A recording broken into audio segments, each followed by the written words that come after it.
Hai, nama saya Nur Aliyah. Saya merupakan pelajar UiTM Kota Samarahan, Sarawak. Saya mengambil jurusan pengajian sukan SR113. Pada video ini, saya ingin mengupas atau berkongsi informasi berkaitan dengan chapter 5 iaitu Asian Games. Tajuk besar dia Asian Games. Tapi tajuk yang saya pilih untuk kongsikan kepada kalian semua pada hari ini adalah Half of Fame. Half of Fame ni bermaksud separuh daripada kemasyhuran. Tetapi, jika kita berbalik semula kepada topik yang kita nak bincangkan, ia berkaitan dengan sukan Asia dan para atlet yang telah mengharumkan nama negara serta menyumbang pingat atau piala. Mungkin masih ramai yang tak tahu lagi siapa para atlet yang telah menyumbangkan serta mengharumkan nama negara kita. Okey, yang pertama yang saya nak kongsikan kepada anda semua ialah Datuk Dr. Mani Jegatesan. Okey. Datuk Dr. Mani Jegatesan ni merupakan former sprinter champion atlet untuk Malaysia. Datuk Dr. Mani Jegatesan ni telah membuatkan Malaysia bangga dengan pencapaian dia ketika memenangi pingat emas untuk acara 200 meter, mencipta rekod permainan Asia yang baru.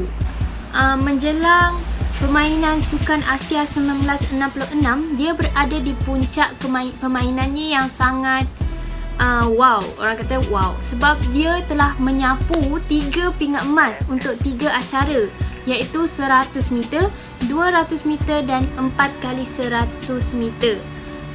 So, disebabkan pencapaiannya ketika itu, dia pun telah diberi gelaran Fastest Man in Asia. Dia merupakan salah satunya orang Malaysia yang memenangi pingat pada ketika itu. Main badminton Malaysia kita iaitu Abdul Rashid Siddiq.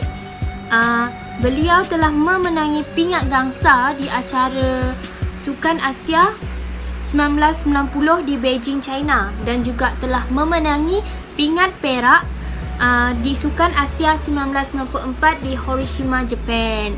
So, Abdul Rashid Siddiq ni merupakan anak bongsu dari 5 saudara Siddiq. Okey, korang mesti tahu kan Siddiq. Bila dengar je nama Siddiq, korang automatik akan tahu dan sangat popular di Malaysia. Dan dia juga ada kartun. Kalau usia-usia korang, usia saya memang tahu kartun dia iaitu Keluarga Siddiq tu. Okey, dia ni dan adik-beradik dia ni telah pun diberi pendedahan tentang sukan badminton oleh ayah mereka sendiri iaitu Muhammad Siddiq. Diorang dilatih oleh ayahnya untuk menjadi seorang juara yang korang banggakan pada saat ini. Pada tahun 1981 sehingga 1985, Abdul Rashid Siddiq ni adalah alumni untuk Victoria Institution. Terusnya saya nak kenalkan kat korang iaitu Sai Ok Chum, the 400 meters wonder. Maybe ramai yang tak kenal dia sebab dia kurang sedikit dikenali, tapi dia merupakan atlet yang telah membanggakan Malaysia. Okey, telah membanggakan Malaysia guys. Okey, Sai Ok Chum ni cuma berusia 18 tahun pada waktu dia mencatat kemenangan di luar dugaan semua orang, di luar dugaan jurulatih dia, di luar dugaan atlet-atlet lain sebab dia pada ketika itu hanya berusia 18 tahun. Pada permainan pertamanya, beliau telah menewaskan Gao Yangqing iaitu pemain daripada China dalam acara 400 meter dengan catatan masa 55.9 saat di Sukan Asia ke-8 di Bangkok pada 17 Disember 1978. Kita juga ada Ye Cheng Ho yang merupakan ahli pasukan Piala Thomas 1966 yang berjaya memenangi Piala Thomas dalam pasukan tuan rumah yang pada ketika itu sangat bermusuhan lah di Stadium Senayan, Jakarta. Dia juga telah memenangi gelaran perseorangan terbuka pada tahun 1964 dan telah pun menjadi ahli pasukan Malaysia, badminton Malaysia ke permainan Sukan SEA 1965 dan 1967. Kita juga ada Syaharuddin Jaafar atau lebih dikenali sebagai Shah. Beliau adalah atlet berbasikal Malaysia yang telah memenangi pingat gangsa pada Sukan Asia 1962 di Jakarta. Beliau juga pernah mewakili negeri Perak dan Selangor serta pasukan kebangsaan dari tahun 1997 sehingga 1970. Syahni telah dilahirkan pada tahun 1940, 20 Oktober di Setiawan, Perak. Syah juga pernah memenangi pingat emas pada Sukan SEA 1965. Selain itu, kita juga ada atlet wushu negara iaitu Horobin.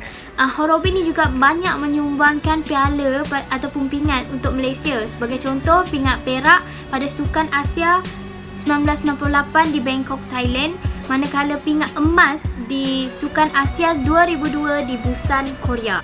Malah kita juga ada atlet javelin ataupun atlet lembing Malaysia iaitu Nashata Singh Sindhu. Nashata Singh Sindhu ni adalah atlet lembing negara kita pada ketika itu. Pencapaian utama Nashata ni adalah ketika dia memenangi 2 pingat emas dan memecahkan rekod di gelanggang tuan rumah semasa SEA Games dan dengan catatan Asia lembing dengan putaran 77.56 dan memecahkan rekod permainan dalam jarak pendek iaitu 14.09.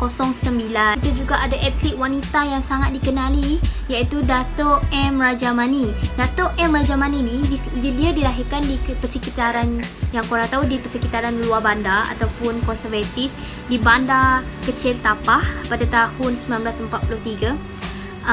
Rajamani ni dia mengatasi batasan tradisional dia bagi wanita. So dia mengambil bahagian dalam sukan dan meningkat menjadi seorang bintang trek yang telah pun dihasilkan oleh Malaysia. Dia yang terbaik di Asia dan muncul dengan pingat emas 400 meter dengan rekod permainan baru iaitu 56.3 saat.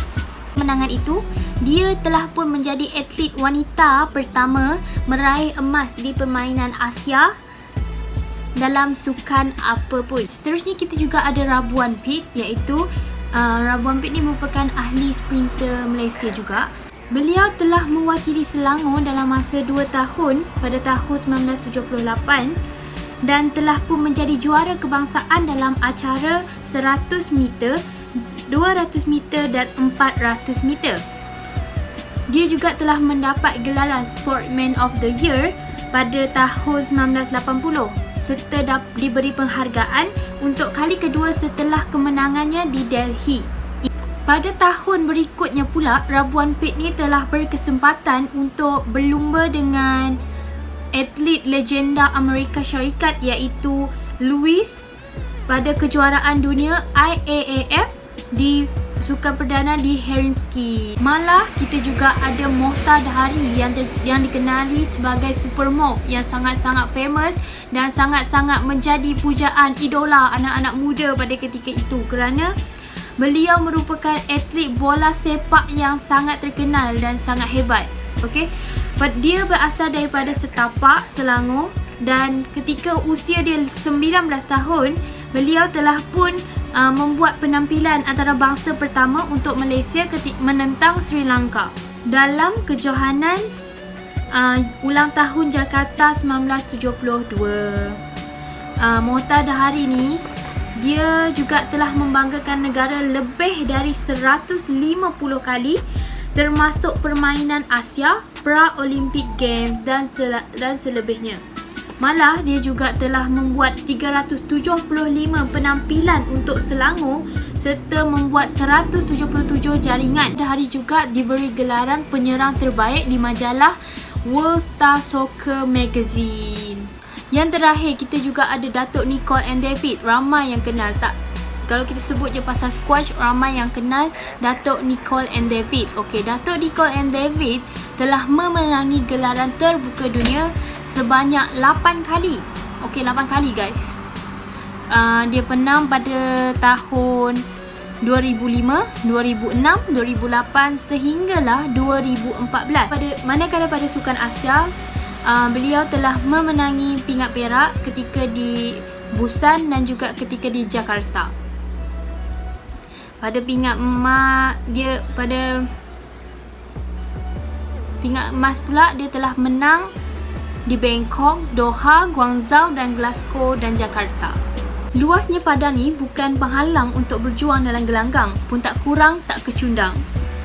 Sejarah lama kita keji mengatur bencana dan pasti kisah mereka diteladani agar tetap teguh tegak berdiri. Sekian daripada saya, itu sahaja.